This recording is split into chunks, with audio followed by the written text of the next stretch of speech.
Hello everyone. मैं अभिनव शुक्ला आपका बहुत बहुत स्वागत करता हूं लेट मी कोड के इस चैनल पर। और आज की इस वीडियो में हम देखने वाले हैं while loop and do while loop के बारे में। हमने अपनी पिछली वीडियो में फॉर लूप के बारे में पढ़ा था और आज की इस वीडियो में हम देखने वाले हैं बाकी बचे हुए दो लूप्स के बारे में। तो लूप्स कैसे काम करते हैं ये चीज़ आपको क्लियर है कि जो हमारे लूप हैं वो रिपीटेड कोड ब्लॉक्स को चलाने के काम आते हैं। और हमारी सी लैंग्वेज में 3 तरह के लूप होते हैं। हमने फॉर लूप पिछली वीडियो में देख लिया था और आज की इस वीडियो में हम देखने वाले हैं व्हाइल लूप और डू व्हाइल लूप के बारे में। तो व्हाइल लूप का पहले सिंटेक्स देख लेते हैं, फिर समझेंगे काम कैसे करता है और उसके बाद देखेंगे इसका फ्लो चार्ट। और सिमिलर चीज़ हम करने वाले हैं डू व्हाइल लूप के साथ। और इन दोनों का जो डिफरेंस होता है वो बहुत इंपॉर्टेंट होता है। लास्ट में हम इसका डिफरेंस भी देखने वाले हैं। व्हाइल लूप का सिंटेक्स होता है जैसा कि अभी आपने फॉर लूप में देखा था कि हम सारी चीज़ें एक ही लाइन में लिखते रहते हैं, तो उस तरह हमें नहीं करना। इसमें भी हमें एक इनिशियलाइजेशन करनी होती है और यानी एक लूप वेरिएबल बनाना होता है। उसके बाद हम व्हाइल यहाँ पर टेस्ट कंडीशन लिखते हैं। लेट्स से कि जो भी हमारा लूप वेरिएबल है वो ग्रेटर देन या इक्वल टू या जब तक उसकी वैल्यू हम चेक करना चाहते हैं। और फिर लूप की बॉडी के अंदर ही उसको हम वैल्यू को अपडेट करते हैं। ये डिफरेंस अभी आपको मैं समझाता हूँ जब हम चलेंगे अपने सी फ्री पे। और उसके बाद क्या हमारा नेक्स्ट इसका जो वर्किंग है वो किस तरह से होती है। तो पहले जो हमारे ये पैरेंथेसिस होते हैं, यहाँ वाले पैरेंथेसिस जो आपके इस जगह कंडीशन लिखी रहती है व्हाइल के साथ, इस कंडीशन में आपकी जो एक्सप्रेशन होता है वो टेस्ट होता है। अगर वो ट्रू है तो आपका जो एग्जीक्यूशन है वो आपके लूप की बॉडी में जाएगा, वरना वहाँ से ब्रेक होकर सीधा नेक्स्ट ब्लॉक में चला जाएगा आपके कोड के, जो भी आपकी लूप के बाद लिखी होगी। और उसके बाद ये सेम प्रोसेस होता रहता है जब तक कि आपकी जो कंडीशन है वो फॉल्स नहीं हो जाती। और सिमिलर चीज़ है, इसका फ्लो चार्ट देख लेते हैं। पहले फ्लो चार्ट में आप देखिए पहले टेस्ट एक्सप्रेशन लिखा होता है, फॉल्स है तो आपको नेक्स्ट ब्लॉक में चला जाएगा यहाँ, और अगर ट्रू है तो आपकी लूप की बॉडी में एंटर करेगा और जो भी आपका टास्क होगा वो चलेगा। ये सारी चीज़ें भी प्रैक्टिकली आपको दिखाऊंगा तो आपको ज़्यादा क्लियर होने वाली हैं। और अब देखिए डू वाइल लूप क्या होता है। डू वाइल लूप को अभी हम समझते हैं। लेट्स से चलिए पहले हम वाइल लूप के बारे में कोड में समझ लेते हैं। तो आपका हमने सेम चीज़ है, ये फॉर लूप का प्रोग्राम बना रखा है, इसको मैं यहाँ से हटा देता हूँ और या फिर इंट आई को रहने देता हूँ क्योंकि हमें लूप वेरिएबल की ज़रूरत पड़ेगी। तो आपने एक इनिशियलाइजेशन यहाँ कर लेनी है। उसके बाद आप यहाँ पर लिखेंगे कंडीशन, यानी आप एक कीवर्ड लिखेंगे वाइल, जो कि आपका वाइल लूप को दर्शाता है। उसके बाद आप कंडीशन लिखेंगे let's say I is less than 11, क्योंकि मैं लेट्स से गिनती प्रिंट करना चाहता हूँ, काउंटिंग प्रिंट करना चाहता हूँ 1 से 10 के बीच में।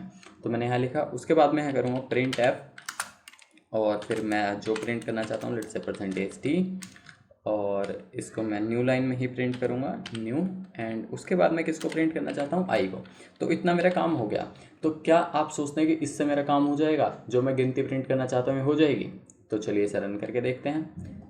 इसे रन किया मैंने, देखिए यहाँ पे ये 1 1 1 1 1 प्रिंट होता जा रहा है। ये एक इनफाइनाइट लूप बन चुका है और ये चलता ही जा रहा है। आप यहाँ पर देख सकते हैं ये 1 1 बार बार ब्लिंक कर रहा है, तो ये ब्लिंक नहीं कर रहा है, ये बनता ही जा रहा है, ये क्रिएट होता जा रहा है। अगर आप देखेंगे मैं इसको यहाँ ऊपर ले आऊँ तो ये बार बार नीचे ही जाएगा। तो एक इनफाइनाइट लूप है क्योंकि इसमें एक टर्मिनेशन की कंडीशन नहीं लिखी हुई। तो 1 तो इसकी वैल्यू है, और आप देखेंगे कि ये 11 से जो छोटा है 1, आप जितनी भी बार इस कंडीशन में जाएंगे तो 1 की वैल्यू 11 से छोटी ही रहेगी, क्योंकि i की वैल्यू 11 से छोटी ही रहेगी। क्योंकि i की वैल्यू में क्या पड़ा है 1, इसको हम कहीं अपडेट तो कर ही नहीं रहे। तो अपडेट करने के लिए जो भी आपका यहाँ पर टास्क होता है, आपकी बॉडी लूप की होती है, उन सब के बाद जो भी आपको लूप में काम कराना है उसके बाद आप यहाँ पर एक कंडीशन लिख देंगे i plus plus minus minus, जो भी आपको करना है, जो भी आप यहाँ पर अपडेशन करना चाहते हैं।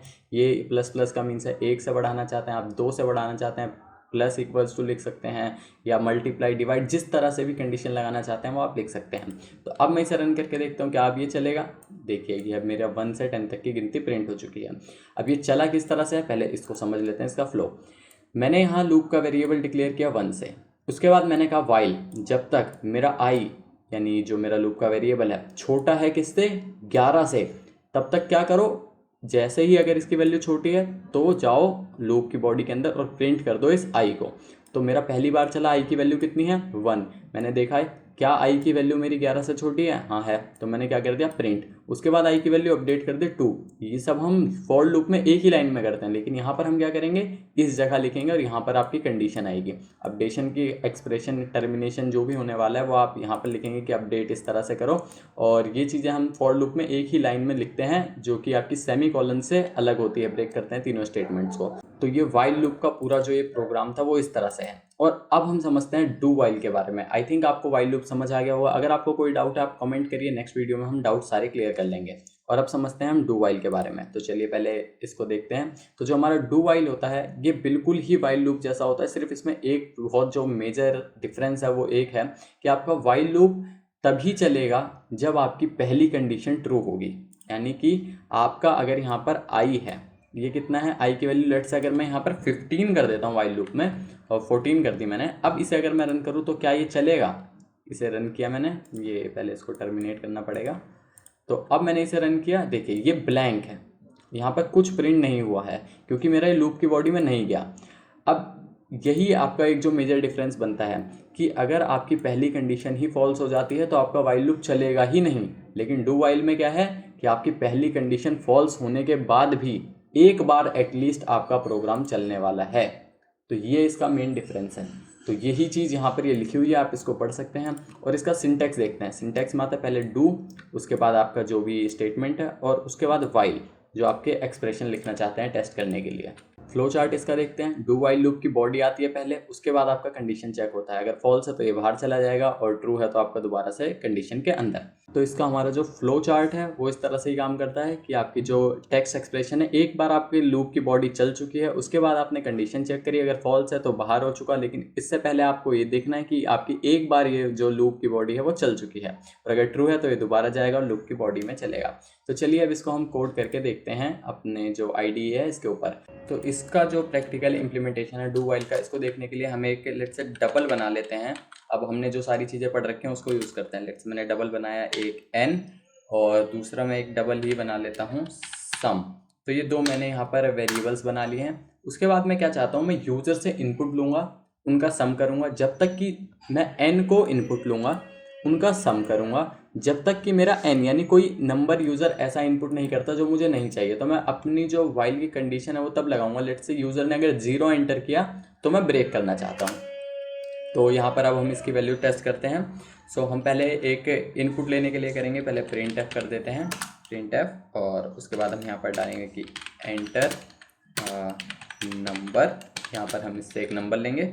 उसके बाद हम क्या करेंगे, स्कैन एफ, और स्कैन एफ के अंदर हम क्या करेंगे, जो नंबर है उसको इनपुट लेने वाले हैं। तो यहाँ पर हम इसको करेंगे, जो हमारा एड्रेस ऑफ एन है इसके अंदर हम इनपुट लेने वाले हैं।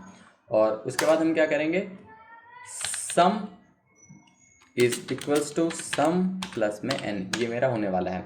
लेकिन ये काम मैं करना है, मुझे करना है, लेकिन अब मैं ये डू वाइल लूप के अंदर करना चाहता हूँ। तो पहले मैं इसको कट कर लूँगा, और अब मैं यहाँ लिखूँगा डू, उसके बाद ये करो वाइल, यहाँ पर मैं कंडीशन दूँगा वाइल मेरा n is not equals to 0.0, इस तरह से ले लेते हैं, 0.0 जब तक नहीं होता। तो अब इसे चलिए रन करके देखते हैं हम। यहाँ पर आपको सेमीकोलन लगाना पड़ेगा, इस जगह नहीं। तो अब इसे रन करके देखते हैं। मैंने रन किया, enter a number, let's say मैंने डाला 4.5। तो मैंने ये प्रोग्राम में थोड़े से चेंजेस कर दिए हैं। मैंने इसको इंटीजर ही कर दिया है सम। उसके बाद मैं यहाँ पर क्या कर रहा हूँ, डू मैंने लिखा है, और उसके बाद यहाँ पर मैंने नंबर्स एंटर कराए हैं। और वाइल लूप के अंदर मैंने यहाँ कंडीशन दी है कि n is not equal to 0, यानी अगर मेरा n 0 नहीं है तब तक ये चलते रहना है। जैसे ही मैं 0 इनपुट करूँगा ये मेरा ब्रेक हो जाएगा। तो अगर आप देखिए, मैं पहली बारी में भी अगर मैं 0 कर देता हूँ इनपुट, लेट से पहले मैं सम यहाँ पर कुछ कर देता हूँ, मैंने डाल दिया 5। अगर मैं पहली बारी में भी इसको कर देता हूँ कुछ ब्रेक, तो देखिए आप 0 डालता हूँ तो यहाँ पर ये 5 प्रिंट होगा ही होगा। इस तरह से आपको नहीं समझ आएगा। इसको मैं कर देता हूँ लेट से 6 इज़ नॉट इक्वल्स टू 6। तो यहाँ आने पे ये कंडीशन फॉल्स हो जाएगी, लेकिन यहाँ पर आपका ये चलेगा। इसे रन करते हैं। तो लेट से मैंने फर्स्ट टाइम में ही 6 डाल दिया, तो 11, आपका सम 11 हो चुका। देखिए 5 और 6, एक बार ये कंडीशन चलेगी, जबकि आपको क्या है कि ये नहीं होना चाहिए, क्योंकि इस यहीं पे कंडीशन ब्रेक होती है। जब तक मैं 6 नहीं डालूंगा तब तक ये चलता रहेगा। अगर आप इसे मैं नॉर्मल दिखाऊं, मैंने डाला 1 2 3 4 5, उसके बाद 7 8, ये चलता रहेगा जब तक मैं इसमें 6 नहीं डालूंगा। कुछ भी नंबर डालता रहूँ और ये सम ऐड होता जा रहा है। जैसे ही मैंने यहाँ इसमें क्या डाला 6, ये ब्रेक हो जाएगा और सम इज़ 199। लेकिन ये एक बार एटलीस्ट चलेगा, चाहे पहली ही कंडीशन फॉल्स हो जाए। तो आई थिंक आपको वाइल और डू वाइल लूप समझ आया होगा कि किस तरह से आप इसको लिख सकते हैं, और ये इसकी जो इम्प्लीमेंटेशन है वो समझ आई होगी। तो इसकी प्रैक्टिस के लिए मैं आपको एक डिस्क्रिप्शन में लिंक दे दूंगा, वहाँ जाके आप इस कुछ क्वेश्चन और कर सकते हैं और आप अपनी तरफ से भी कुछ प्रोग्राम्स बनाने की कोशिश करिए। तो अब मिलते हैं नेक्स्ट वीडियो में, तब तक के लिए बाय, थैंक यू।